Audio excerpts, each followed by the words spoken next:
afternoon, everyone, and welcome to Rio Bravo Fine Art Gallery. I'm Carrie Jagger-Gusson. I'm your current Arts Council President. We're very honored to have our guest artist today, or this afternoon. She hails from Northern Virginia. She studied graphic design at Fashion Institute of Design in Los Angeles, California. She moved here in 2020. She primarily works in acrylics. Please give a warm welcome to artist June Jewell.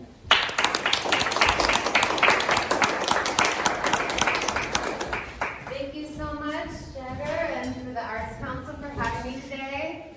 So, yeah, I'm a fine and graphic artist.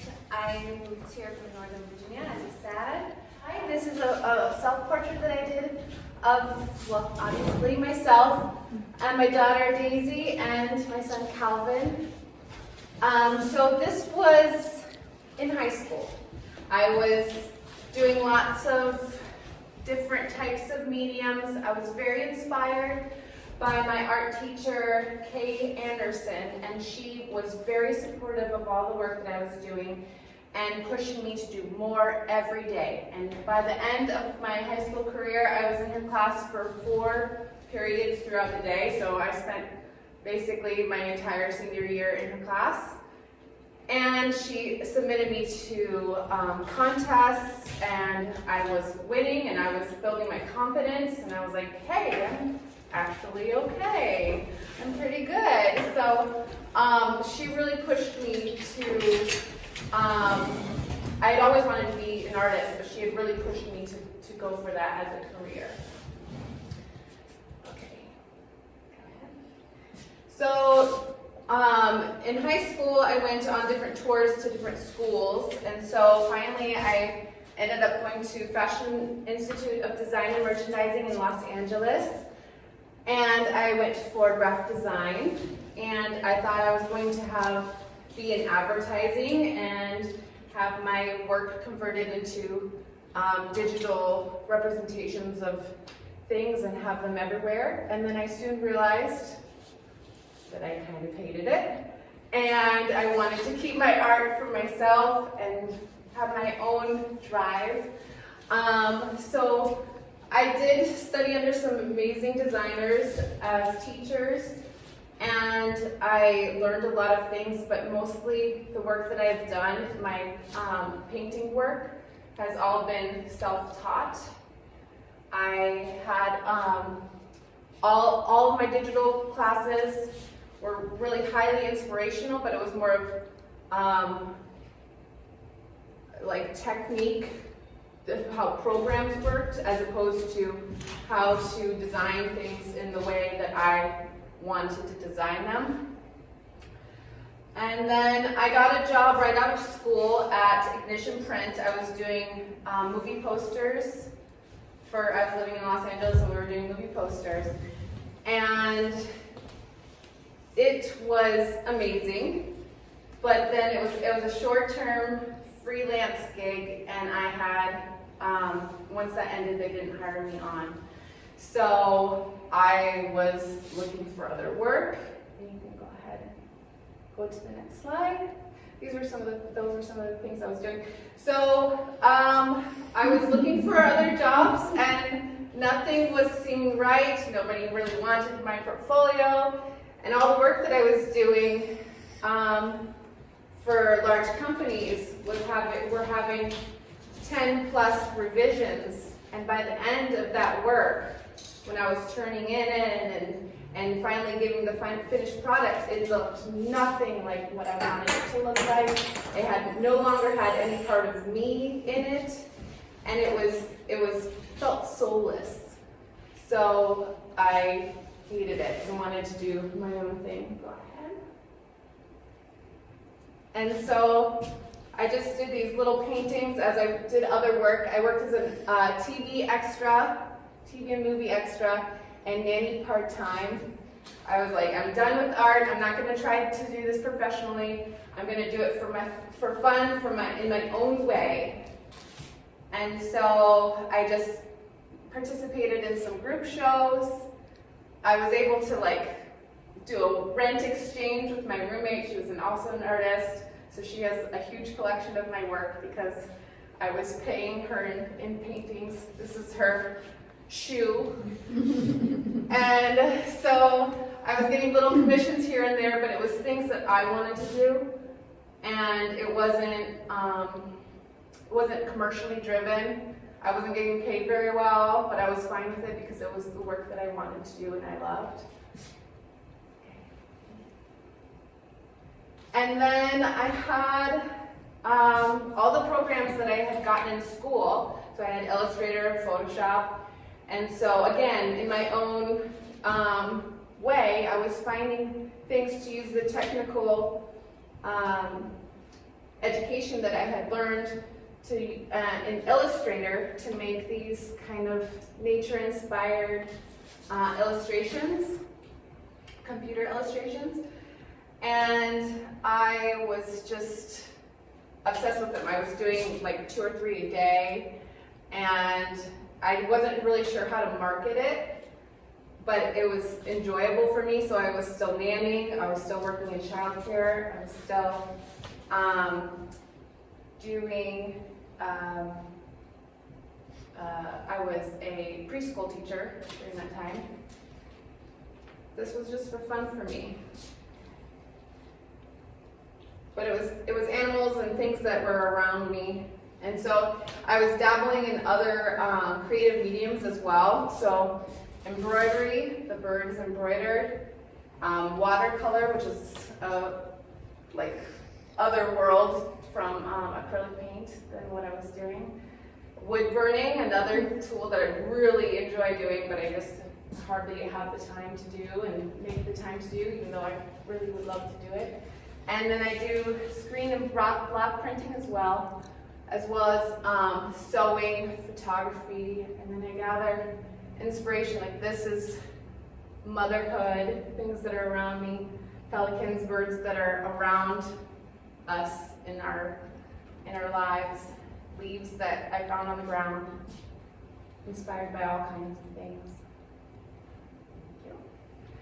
And then these were paintings that I started doing. Now I had more space, so I was doing larger scale acrylic paintings.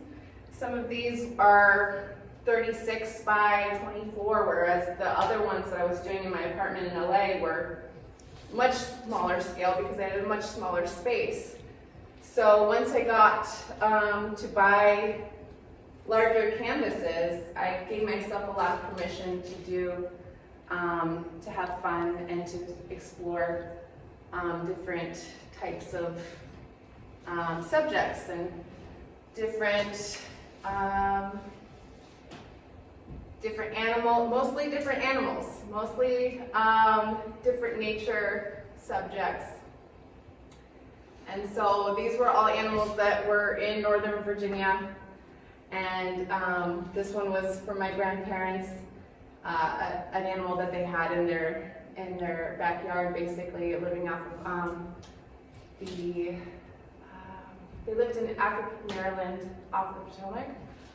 So yeah, it was just really heavily inspired by nature and colors and line and just things that were around me. And I loved painting birds. And I still love painting birds. Go ahead and go to the next one. Yeah, so these are all images that I've done since moving here. So these two are acrylic paintings, but now I'm doing a lot of this other digital work. This is a lot of the things that I'm currently working on. Lots of birds still. Birds are such a strong and simple subject for me. When you add that little twinkle to the eye, you add the little dot of reflective light, it brings them to life. And they're not judging me based on my representation of them. They don't really care. Whereas if you do someone's pet or if you do a personal portrait, it oftentimes doesn't hold that same it's a little bit more difficult because the subject is, feeling subconscious or more conscious of their representation.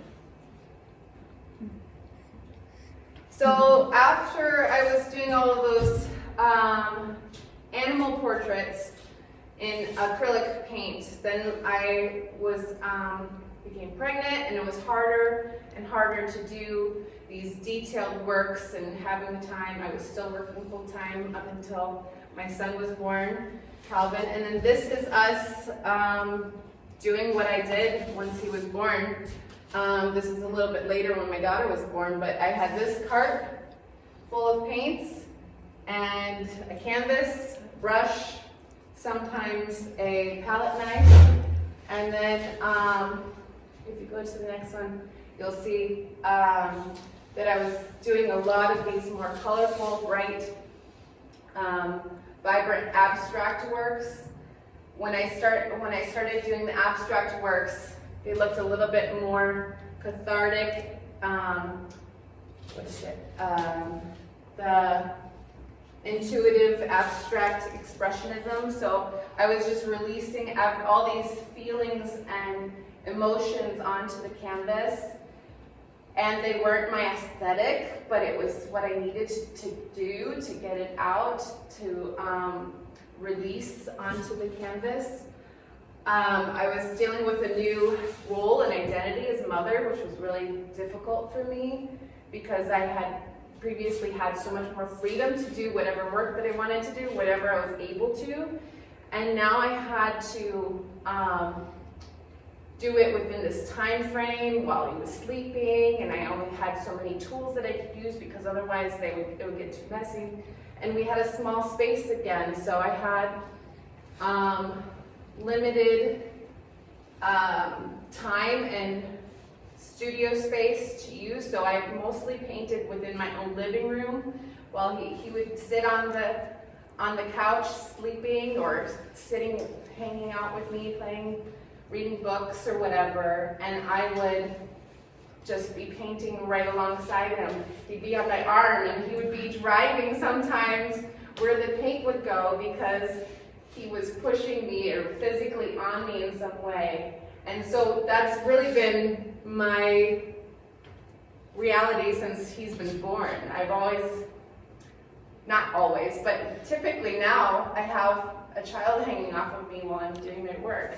And so that's 5.5 years of me trying to work in my art as I'm parenting. I'm a mom, full-time stay-at-home mom. And so it can be difficult, but I still do some of these abstract, cathartic creations. And I have kind of broken a little bit away from this type of work because now I'm able to, as my kids have grown up, I'm able to get back to doing more detailed work. And Calvin would pick the colors of these a lot of the time. What color do you want? And I had that cart of all the paints, and he would bring one to me, and I would be able to add that to the creation. He was like 1 to 2. And so that period I got to explore this whole other part of me that I didn't previously have. I never really explored abstract work. But that's where I'm at right now. I'm loving abstract work, and I'm loving exploring the different parts of me and what comes out, and the different colors and the different combinations of things that happen without really my awareness. It's all really intuitive. So Calvin has always had a really artful life. He's been surrounded by my art, and he has really pushed me to use, this is his work, to use bright and vibrant colors, and he hands me the paints, and he says, this needs this, and he'll sometimes take a truck and drive it through my wet paint, driving lines on the work and creating things that I wouldn't have ordinarily done. But Daisy does this too. I just really documented it more with Calvin. Because he was the only child at that time. But we do a lot of painting and art together, and they've both seen me painting throughout their lives, and that's just part of their existence. So yeah, being a stay-at-home mom. And then he comes with me when I have openings and they see what my life is and they get to know what the product is. Like they see the work being done and they know that it's going to go in a gallery, or it may go to someone's home, or it may go back to our storage unit where it's like exploding with art, and that's fine too. But it gives them permission to express themselves in the way that they need to. And then in August of 2018, I was pregnant, very much pregnant, with Daisy, and my youngest. And so I had challenged myself to do these. It was August is Breastfeeding Awareness Month, and I'm a very large advocate for breastfeeding awareness and openness. And so I had challenged myself to do one portrait every day of the month, and I had not done people in about 14 years. I had not painted them, very rarely drawn them in sketchbook, but this was it pushed me to get back into doing more likeness representation, making things look like they're supposed to look, because people want themselves to look a certain way.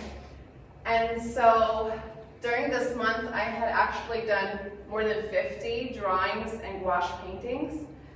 But all of these paintings are done with one small tube of paint, one paintbrush, and one piece of paper. So I could sit on the couch, heavily pregnant, with my toddler by my side, doing whatever he was doing, and I didn't have to have all of these paints out. I was challenging myself to go from all these color extremes and having all these tubes everywhere to having one tube of paint and one paintbrush that was fine so that I could do some of these finer details. And that was difficult, but it pushed me to do it, and I was adding them to social media, and a lot of people were submitting, oh, I love that, I want one of me. So they started submitting mid-month. I got a stream of all of these mothers, and it was like another bell went off in my head, like, this is important. Like, people want to have these moments documented, and it's not really a known thing. Like, there's not a lot of this out there. So the mother and child portraits really started to take over my subject matter. And some of these are self-portraits, and some of these are people that were friends of mine, and some of these are people that I had asked for permission, that I had found their imagery online. And in the backgrounds, you'll see some of the abstract work. I was trying to tie in the work that I was doing before with the work that I was currently doing. And I was having a lot more commentary and a lot more critique on this work than on my abstract work. People didn't seem to connect to it as well. And so I was trying to tie in my two worlds of, I want to do abstract work and I want to do representational work, but people were really liking this more. And then after that month of just using the one tube and challenging myself, I was able to reintroduce color into my work, and I was doing these portraits. I was being commissioned to do these works, these larger, colorful portraits. And weeks after Daisy's birth, so 2019, I had my first solo show with many of these abstract works that I was previously doing. And I was trying to find a way to display all of these newer works, these colorful mother and child portraits. And then I found a coffee shop, a large coffee shop that catered to mothers and children. They had a play place in one of the areas. And so I was able to show all of the works that I had done. So those 50 plus portraits plus about a dozen of these colored paintings before sending them to their clients. And so I had done quite a few in a short period of time. And I was really finding that I was getting a good response, and it felt like something that I needed to do. So yeah, I was able to kind of bring all those colorful palettes in from the animals that I was doing and the abstracts that I was doing, and now these painted portraits, and I was pretty confident in my skills and becoming more and more confident. And I would not have previously, before having my kids, called myself a professional artist, because I was a caregiver, I was a child caregiver, I was an extra, and I was all these other things, but I wasn't an artist until like Calvin showed me that I could be an artist at such a young age. He was there cheering me on from like 6 months, like, you gotta put that line there. That's where that goes. You can do it, Mama. So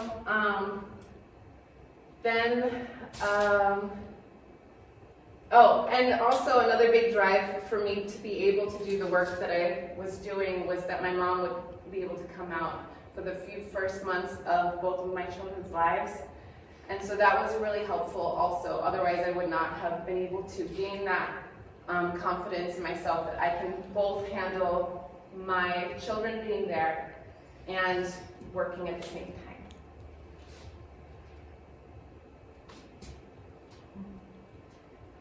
So what Daisy's doing is what she did from day one and what she continues to do as I'm painting. A lot of the time she'll be hanging off of my arm and driving the work that I'm doing. So that painting that I was doing there is this larger painting. It's about 40 by 36 or something. And both of my kids and myself had their hand at this work. And it was really good for me to be able to let go. I had to let go and then push myself to be more precise in order to let go again and to do the work that I enjoyed. Like those previous expressionist abstracts that I was doing, I was not fond of. I wasn't proud of those. But these, now I'm getting into a point where I can appreciate the work that I'm doing and the work that needed to be done.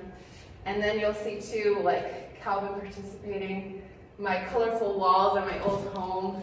I love surrounding myself and my kids with my art and the colors and knowledge that they're capable of doing creative things, despite them having drawbacks or not having the confidence. I'm trying to push them to do things that they wouldn't otherwise necessarily do, like I'm doing by doing it myself and modeling that it's possible.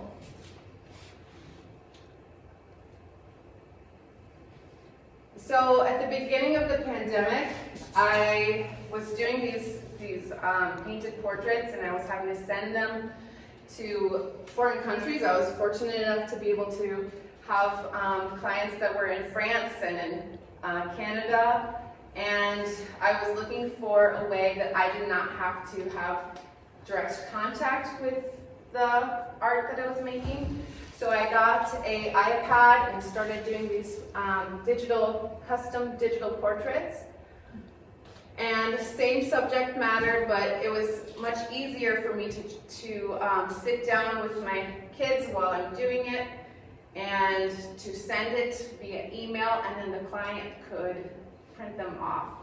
And I didn't really have to be sending mail across the world, waiting for all of these mail delays and such things. So yeah, when I moved here in August 2020, and I found an artist community, a creative community that was much stronger and much more accepting of me than where I was living in Purcellville, Virginia. And so I'm able to do the works that I can do anywhere, the digital works, and then I'm also able to have a place where I can show all of those other things that I had previously done. And I was having a really hard time doing that in Virginia. I had a global community that was accepting of me, but I didn't have a place where I could physically hang my work. And so now I do have it here. And so that confidence and that acceptance from the community has really pushed me creatively to be able to do some of the works that I'm not at a place yet where I can play as much as I want to, but I'm getting there. And so I have so much more that I want to do in my head, books and classes and all of these different things. And so now I'm kind of at a place where I know that I will be eventually able to do them, but I just have to give myself time to get there to do them. All right, and then there's one more. And then, so this is another example of like something that I could do in this community that was, that I was available to do and that was asked of me to do, was the mannequin for the mannequin mayhem. And so to be participating again in like a community kind of way felt really good to do. And even, I named her before I even started on her, and I called her Cathartic Creations, because the act of painting for a purpose really felt good to just get it out of my system and be able to do. Anyway, so my work is at the Desert Archaic, the Charles, and now I'm taking studio appointments and then more samples of my work. If there's any questions, if anybody has any questions on my work, my process, my materials or subjects or anything, a little bit. What kind of digital printer do you use? Okay, so I outsource a lot of that stuff. I'm looking to start doing it in studio. I have been ordering from a various variety of vendors because each vendor has a different quality that I like about them. Like I like that some of them are vibrant and they hold the colors that I want, and unfortunately those vendors are the paper is not as archival as I would like. So like Shutterfly or Walgreens or some kind of that they print on photographic paper, because I like that when it has the gloss, it retains the color, and sometimes when it's on a matte paper, it just dulls all of the color, the vibrancy that it has. But I'm searching for different printing vendors right now, and I'm also looking to get a high quality printer for my studio that I can do it myself. So you send your digital files to these. Yeah. That's very interesting. Yeah, it's fun because I send them to clients all around the world. I've literally, if I go to my website, they show me the traffic of all of the people that are coming to my website. And so within this last year, well, 2 months, I've had like 950 people from 50 different countries visiting my work. And so I've done all of these interactions and had different clients from around the world. And so to give them directions on how to print it has been kind of a challenge, trying to figure out like sizing is different for different countries. Not everyone has the pharmacies that print them. So then trying to direct them on how to do it online, order them online or whatever. It's been kind of interesting, but I'm really loving seeing how many different ways people have printed them. You can have them printed on canvas, you can have them printed on all these different products. Like this is one of my designs I had printed by Spoonflower, and then my mom made it into a shirt. And so people can make their designs into anything. Once I send them the file, they're open to do whatever they want with it. Mhm. Yes?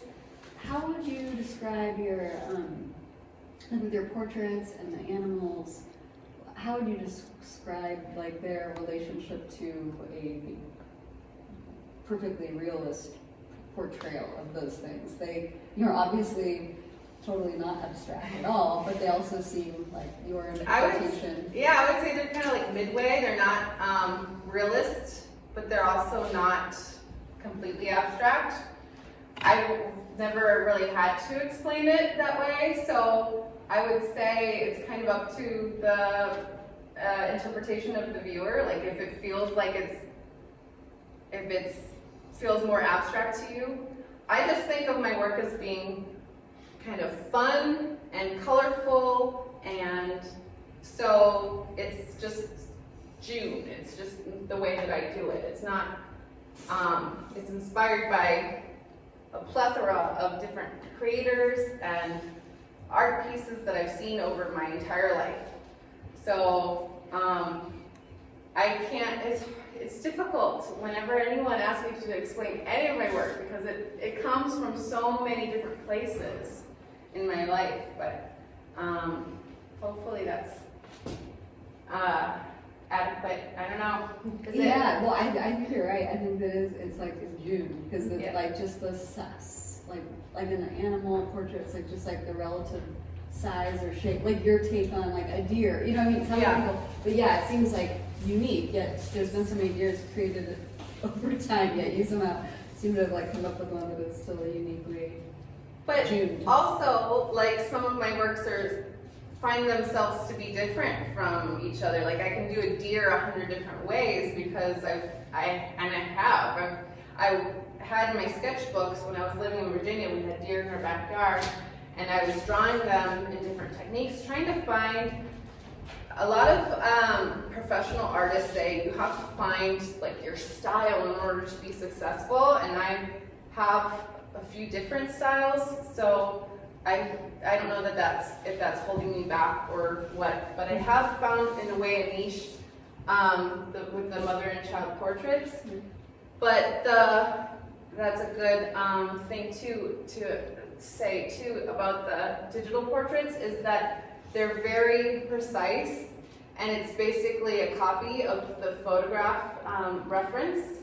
Whereas all the other works that I have done in the past, all of the painted portraits of the animals and the people, were all by hand and just looking at the piece. I don't ever measure anything out. It's by sight. And so over time, I guess you just practice and practice and practice and practice and practice and practice and practice. And then you kind of get to a point where things look like they're supposed to, and it takes a lot of time for them to get that way.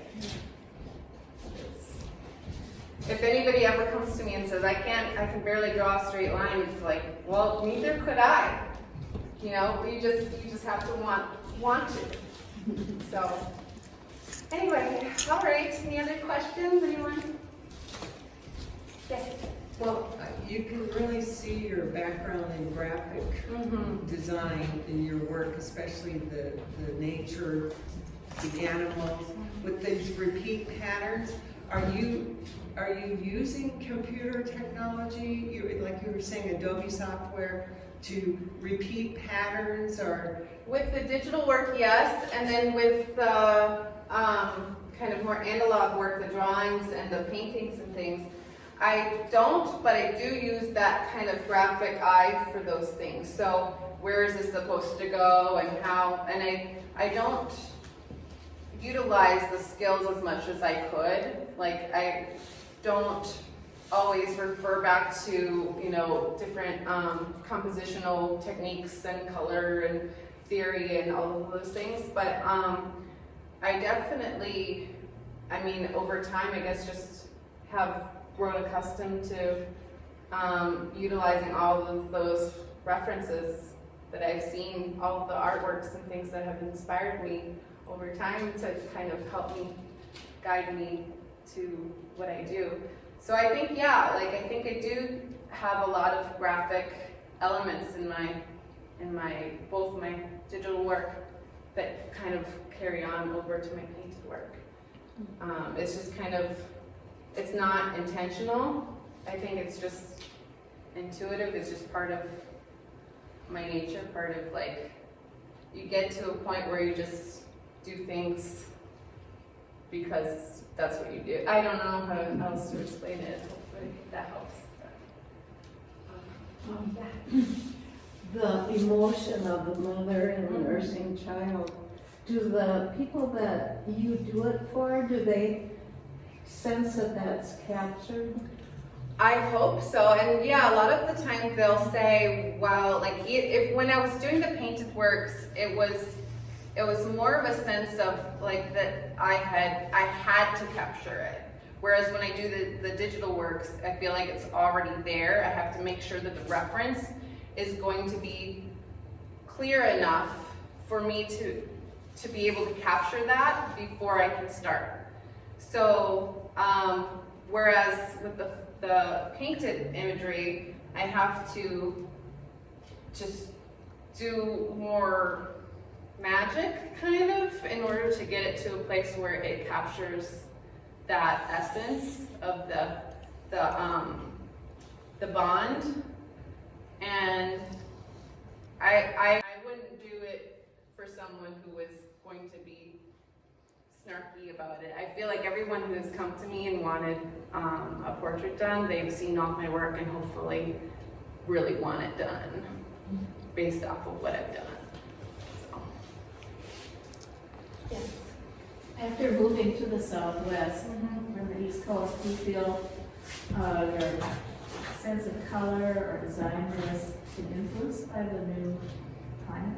Yeah, yes, very much so. So I've been heavily inspired by my surroundings everywhere I've lived, and to go from a very green and lush environment to living in Northern Virginia where everything is rain, like very frequent rain, to here, it's, even though I'm not using as neutral of a color palette all the time, like there was a bright pink Roadrunner, it's not so much that the actual physical colors are more desert-like, but there's definitely an inspiration behind capturing the wildlife of the area and using some more of the desert colors for sure.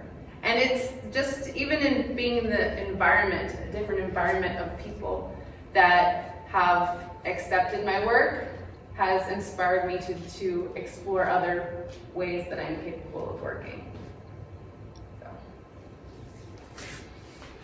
All right. Thank you so much, everyone. That was so fun. Hopefully everyone